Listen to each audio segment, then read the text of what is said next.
This is the raised bed that I am replacing, and I'm replacing it because it's just completely rotted out on the sides and it's falling apart.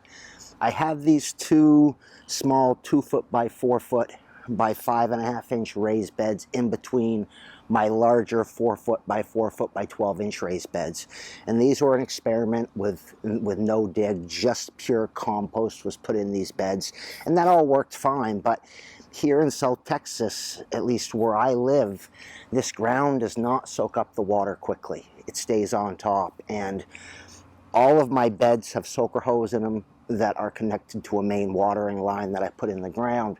So when this is turned on, this timer is on as same as all the other beds, and it's filling up with water, and I don't think it's draining as quickly as it should, and therefore I'm getting all this rot, even with pressure treated wood. So we're going to go ahead and replace this with the new 2 by 4 foot by 12 inch raised beds. I'll show you how I'm going to build that, how I'm going to reinforce it so it will last, and how it's not going to rot out like this anymore. To build this raised bed, I went to my local big box store today and I bought two 2 by 12 inch by 8 foot pressure treated boards that are rated for ground contact. Now, a quick note on pressure treated lumber versus other types of lumber. There's a lot of information on the internet about whether you should use pressure treated in your garden or not. I'm not going to preach one way or the other. Obviously, I use it in my garden. Wood is treated now with copper to make it pressure treated, safe for contact with water, or resistant to rot when contact with water. It used to be treated with arsenic, and that has stopped several years ago. There's still some concern over it in various forums in the internet, and there's been talk, I've read some articles about lining it with some certain types of plastic. I'm not so sure that the plastic is any better for the soil than the copper that was used to pressure treat the wood. Also, you could use cedar. If you can afford it, cedar would be about 50 to 75% more expensive. You probably will not find it in 2 by 12, so you'd have to build your bed a little bit differently, but it's certainly an option for you. So do your own research on that. Obviously, I use it everywhere in my garden. I feel that it's safe for me and my family. That choice is up to you. So what I'm going to be doing here is I'm going to be cutting 4 pieces of lumber. I'm going to be cutting 2 pieces that are 24 inches long, and I'll be cutting 2 pieces that are 4 feet long.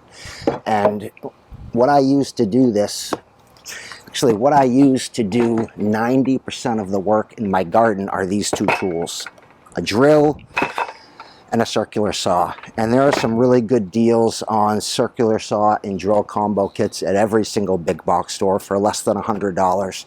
If you're going to be doing work in your garden, I highly recommend looking into this investment. I use these all the time. So, you know, for me, this investment was a good investment. It paid for itself many times over because of all the work that I've done in this garden. Everything here I built basically with these 2 tools. I'm just going to mark up my board at 24 inches. You can see I've already cut 1 piece. Quick note before I get started, I forgot, I stained one side of these boards, and I stained them with the same stain that I use on my fence line. It's just a semi-transparent waterproofing wood stain. I don't stain the side that's in contact with the soil. I also, before I stained it, I let these boards sit out all day to completely dry out before I stained it. It just makes it soak in faster. It's much easier to work with because it's lighter. And 2 coats of this, one, it's aesthetically pleasing to me to see it in my garden, but number 2, it also helps prevent the wood from being damaged from all of the sunlight and everything else. So I'm just going to mark up this board at 24 inches. I'm going to take my angle, I'm going to mark it here, that over, I'm going to mark it here.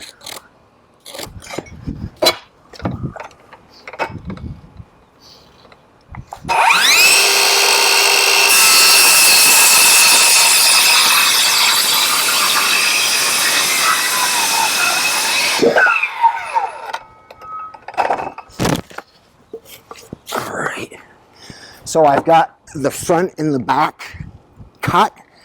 I'm going to cut this board directly in half at 4 feet. And then we're going to assemble this new raised bed, and we're going to fill it, and we're going to get it ready to plant my Chinese cabbage. I have my 4 pieces of wood cut.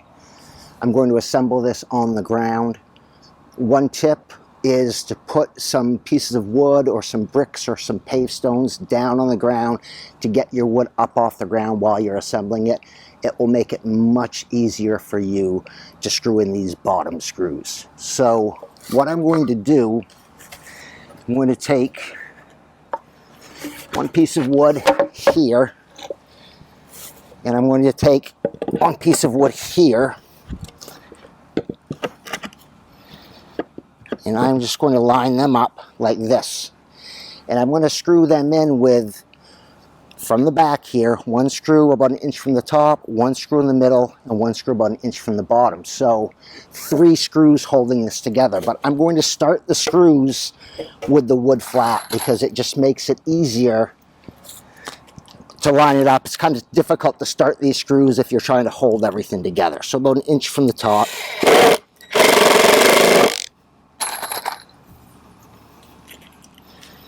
One right in the middle.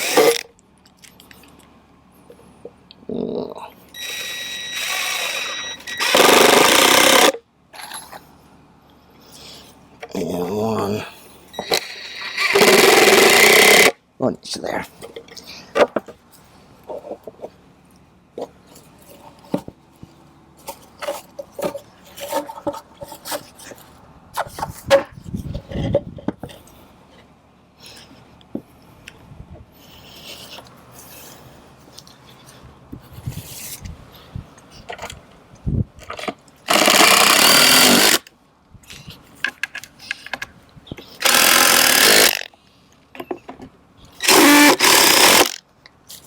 All right, once you've got that like that, now we're going to do the same thing on this side.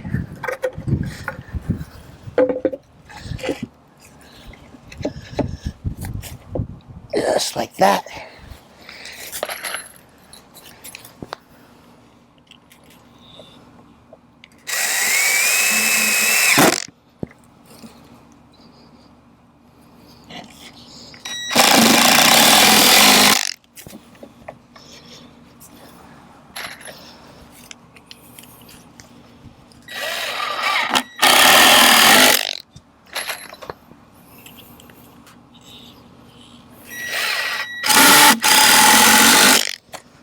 Perfect. Let's do the front.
We're all done, and you can see that didn't take very long at all to put together.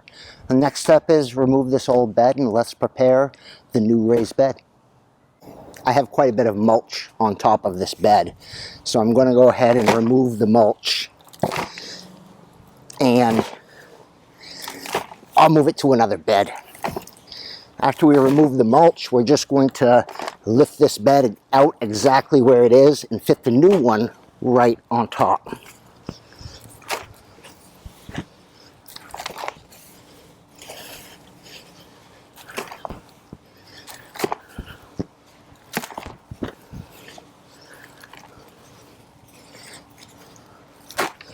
All right, up we go. Wow. Our new raised bed, I'm going to lift this up and drop it right over the top.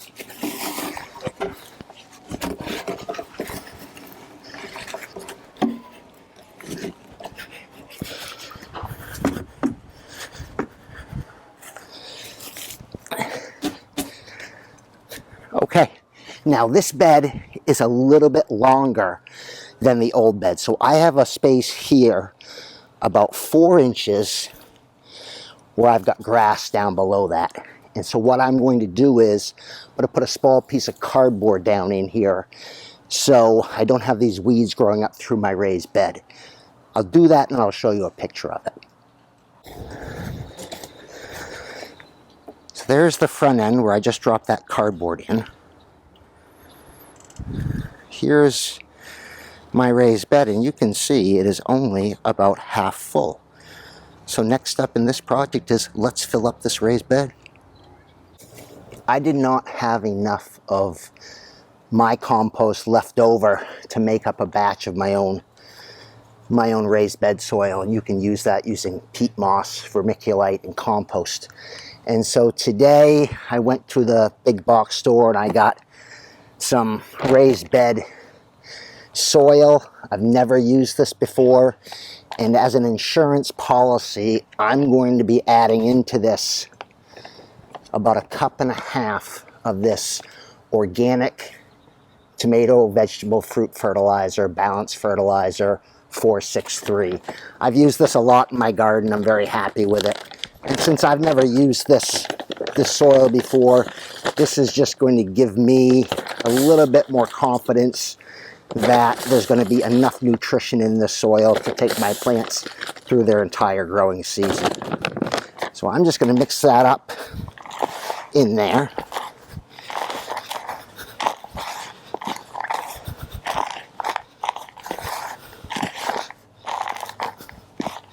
And we'll dump this right in. I've already poured 1 bag of this into here.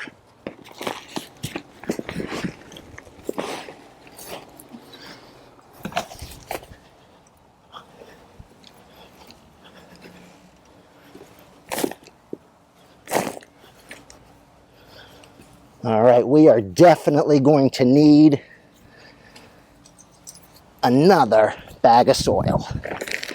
Here we are, folks. I've left about 1 inch on the top of this bed to where I can add in mulch after I plant my cabbage.